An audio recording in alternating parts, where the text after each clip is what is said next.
विनोद जी, अब आपसे छोटा सा रिमार्क इस पर मैं चाहती हूं कि क्या अब वाकई इलेक्शन कैंपेन में शिवराज सिंह चौहान साइडलाइन रहे अंत तक? रतलाम को अगर मैं छोड़ दूं तो क्या अब साइडलाइन करना तकरीबन असंभव भारतीय जनता पार्टी के लिए शिवराज सिंह चौहान को? यथार्थ तो यही है। सुकेश ने उनकी सारी रणनीति पे पानी फेर दिया ये कह के कि सबसे बड़े नेता बन के उभरे हैं।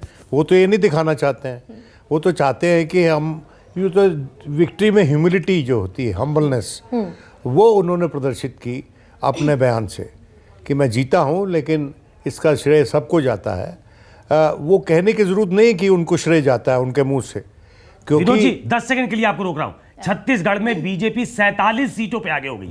हाँ, मैंने देख लिया था वो। कांग्रेस 41। बिल्कुल, ये बड़ा अप्रत्याशित है क्योंकि किसी एग्जिट पोल ने नहीं दिखाया था कि छत्तीसगढ़ में बीजेपी एज लेती हुई नजर आएगी।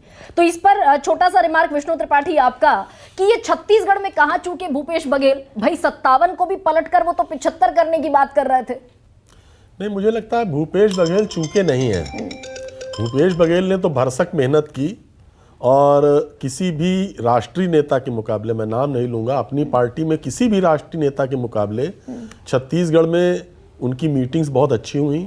वहाँ वो मतलब बेहतर लोकप्रिय नेता के तौर पर माने जाते रहे। तो वो मैं नहीं मानता हूँ कि भूपेश बघेल चूके, बल्कि वास्तव में जो लंबे समय तक सरकार में एक अंतर्द्वंद चला वहाँ मुख्यमंत्री और 2.5 साल के फार्मूले को लेकर के, और उसमें जो केंद्रीय नेतृत्व अनिर्णय की स्थिति में रहा, उसका वो एक बहुत बड़ा फैक्टर है जो सरकार के कामकाज में और संगठन के को डिमोरलाइज करने में जो वो उसकी भूमिका रही।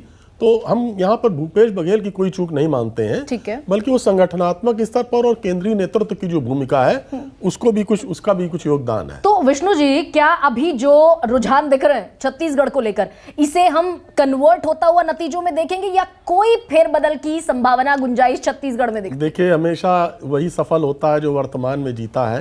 भविष्य तो हमने देखा नहीं है, तो जो वर्तमान के आंकड़े हैं इन्हीं पर विश्वास करना पड़ेगा, अभी विश्वास करना पड़ेगा। और तो रागी इन आंकड़ों में जो उतार चढ़ाव हो रहे हैं, हाँ। आप देख रहे हैं स्टूडियो की भी अवधारणा है उसी तरह से उतार चढ़ाव के साथ चल रही है, बदल रही है, बन रही है। तो वर्तमान के साथ ही है जी, वर्तमान के साथ